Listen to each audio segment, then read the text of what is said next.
오늘 2023년 11월 29일 제3차 상임지도부 회의를 개의하겠습니다. 예, 지도부 모두 발언이 있을 텐데요. 오늘 저부터 발언을 시작하도록 하겠습니다. 사랑하고 존경하는 국민 여러분, 민심동행 창당준비위원장 신인규입니다. 민심동행 창준위는 오직 민심 100% 정치 시대를 열겠다는 약속과 함께 평범한 보통 시민들의 조직된 힘만을 기초로 하여 창당을 준비하고 있습니다. 평범함과 보통성을 강조한 창당이라는 점에서 정당 역사상 유례가 없는 시도이기도 하거니와 특히 보수 진영에서는 최초로 시도되는 정치적 도전입니다. 이를 위해 민심동행은 IT 플랫폼 기반 정당을 제시합니다. 플랫폼이란 말이나 구호로만 완성되는 것이 아니라 공유와 개방, 경쟁이라는 세 가지 요소를 모두 다 갖추고 있을 때 가능합니다.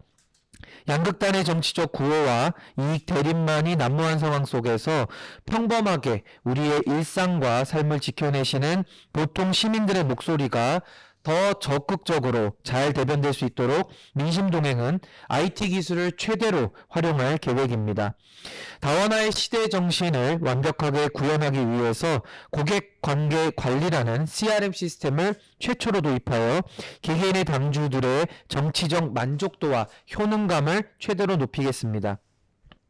정치권이 불신을 받는 가장 큰 이유는 능력 있는 사람들이 소외되고 권력을 맹종하는 정치꾼들이 난립하기 때문입니다.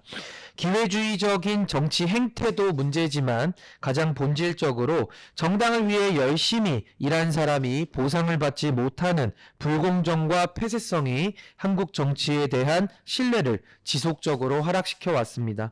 민심동행은 IT 플랫폼 정당을 구현하기 위해 CRM 시스템을 운영하여 정당이 추구하는 공익적 가치에 헌신한 만큼 확실히 보상받는 시스템을 구현해내겠습니다. 정치는 권한에 비례해서 책임을 지는 것입니다. 권한만 누리고 책임을 지지 않는 것은 민주주의가 아닙니다. 우리 헌법 제7조는 공무원은 모든 국민에 대한 봉사자로 명시하고 있습니다. 대통령을 포함한 모든 공직자와 선출직 공무원들은 국민들의 공복입니다. 공무원은 공공의 이익만을 최우선으로 생각하는 일꾼이어야 할 뿐만 아니라 자신의 권한에 대한 평가를 기반으로 책임을 져야 합니다. 그런 의미에서 책임지는 정치가 사라진 대한민국의 정치는 매우 위태로운 상황입니다. 최근 정부의 무능으로 인한 행정 전산망 가동이 중단되는 어처구니 없는 사태가 발생했습니다. 어제 윤석열 대통령은 이 문제에 대해 사과의 말씀은 단 한마디도 하지 않은 채 문제점만 나열하는 등 무책임 정치 행태를 보이고 있습니다. 대통령은 문제를 지적만 하는 자리가 아닙니다. 국민 앞에 문제를 해결하고 정치적으로 책임을 부담하는 막중한 자리입니다. 대통령의 언어에 적합하기 위해서는 윤 대통령께서는 먼저 불편을 겪으신 국민들 앞에 진솔한 사과와 책임 있는 행동을 했어야만 합니다. 대통령부터 자기 책임을 지지 않고 문제의 지적만 나열하게 되면은 대한민국에서 책임을 지는 사람은 아무도 없게 됩니다. 무책임한 대통령의 언행 하나하나가 집권 여당에 영향을 미치게 되고 결국 대한민국 정치는 국민적 혐오와 불신의 대상이면서도 결국 아무도 책임을 지지 않는 비상식과 몰염치의 상황으로 깊이 허우적대게 됩니다. 정치꾼은 다음 선거를 준비하고 정치인은 다음 세대를 준비합니다. 정치꾼만 난무하는 대한민국 정치 현실이 정치 혐오와 불신의 본질적인 원인입니다. 이대로는 대한민국 공동체가 공멸할 수밖에 없습니다.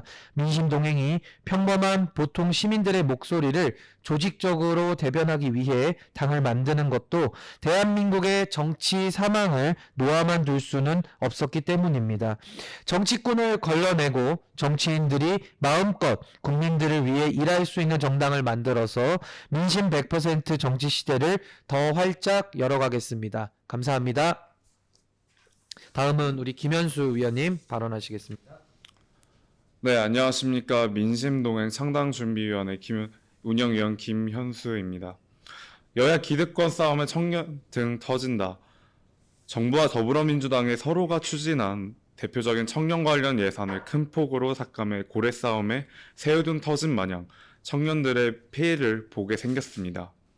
최근 정부가 발표한 2024년 예산안을 살펴보면 청년 내일 채용 공제 4,206억 원, 저임금 근로자 예술인, 특수 형태 근로자 종사자 등 사회보험료 분담 2,389억 원, 국민 취업 지원 2,829억 원 등 청년 관련 예산이 총 1조 5,600억 원이 삭감되었습니다. 대표적인 예로 청년 내일 채용 공제 예산 삭감에 대해선 정부는 사업의 신청자 감소와 실업률 고용 지표 개선을 근거로 제시했습니다. 하지만 이는 신청 대상자를 2023년부터 5인 이상 중소기업에서 50인 미만 제조, 건설, 중소기업으로 한정한 결과이며 실업을 고용지표 역시 통계지표가 조금 개선되었을지라도 몰라도 고용 체감을 반영하지는 못한 것입니다. 더불어민주당 또한 청년 일경험 지원 예산과 그리고 청년 니트족 취업 지원 예산 그리고 공정채용 문화 확산 사업 등을 총 2,382억 원을 전액 삭감했습니다. 더불어 일부 실제 일자리에 도움 안 되는 부적절한 들러리 예산이라며 삭감한 이유에 대해서 설명하였습니다. 과연 통계적인 지표로 볼 때 조금 나아졌을 뿐 큰 폭으로 예산을 삭감하는 것에 대한 긍정적인 효과가 있는지 의문이 듭니다. 실제 일자리에 도움이 되는지에 대해서도 그리고 해당 사업에 참여한 청년들의 의견을 반영하고 이 정확한 지표를 근거로 한 것이 맞는지 이런 것에 대한 설명은 없었습니다. 좀 더 중장기적으로 지켜보고 결정했어도 늙지 않을 것이라고 저는 생각합니다. 청년은 우리 경제의 원동력이며 이들 경제 활동이 결혼과 출산율에도 큰 영향을 미칠 것이라고 생각합니다. 국가는 미래 세대인 청년에 대해 투자를 해야 합니다. 내년도 예산안 법정 처리 시한이 오늘 포함 4일 남았습니다. 올해도 법정 시한을 넘길 것으로 보고 있습니다. 계속 시간을 끌면서 기싸움하기보다는 세밀한 연구와 실무자, 전문가, 그리고 청년 당사자의 의견을 반영한 예산안 체크가 반드시 필요할 것으로 보고 있습니다. 감사합니다. 예, 고생하셨습니다. 다음은 존경하는 우리 이성주 상임 운영위원님의 발언을 듣도록 하겠습니다. 네, 안녕하십니까. 민심동행 창당준비위원회 운영위원 이성주입니다. 저는 지난 25일 변화를 꿈꾸는 과학기술인 네트워크와 공공을 위한 과학기술인 포럼이 공동 주최한 R&D 삭감 심포지엄에 다녀왔습니다.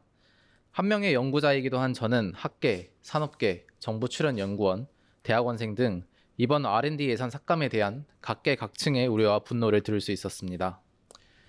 가장 중요한 점은 현장 연구자들이 원하는 바와는 동떨어진 방향으로 진행되고 있다는 점입니다.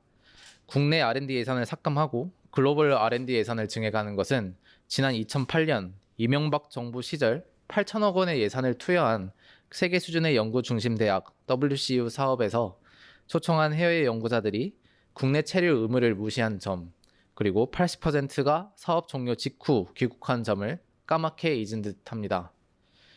우리는 기초연구의 중요성을 다시 깨달아야 합니다. 기초연구는 과학기술의 근간을 이루며 이것이 튼튼해야만 산업혁신과 경제 발전의 기반을 마련할 수 있습니다.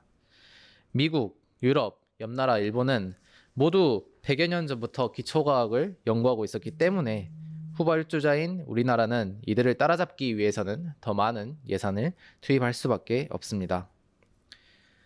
또한 예산 삭감은 젊은 연구자들과 학문 후속 세대에게 더 큰 불안을 안겨줍니다. 연구의 지속 가능성이 위협받으면서 우리나라의 연구 개발 능력은 점차 기반을 잃어가고 있습니다.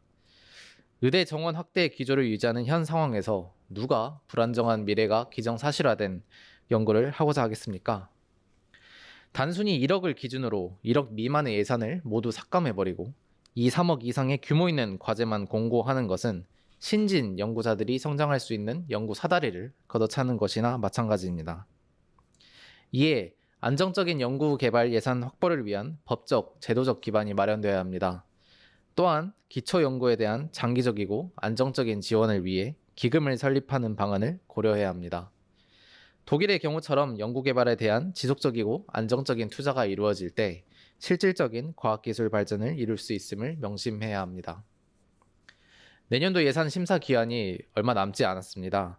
30일까지 심사를 마치지 않은 경우 그 다음날 정부 원안이 본회의에 부의되는 본회의 자동 부의 정황이 발동됩니다. 민심동행은 항상 국민의 목소리를 듣기 위해 노력하고 있습니다. 연구의 지속 가능성 파괴에 불안해하는 현장 연구자들과 미래 연구자들의 목소리를 앞으로도 민심동행은 계속해서 대변하겠습니다. 감사합니다. 예, 고생하셨습니다. 예, 이상으로 우리 지도부 모두 발언은 마치도록 하고요. 예, 다음부터는 이제 비공개로 전환해서 회의를 이어가도록 하겠습니다.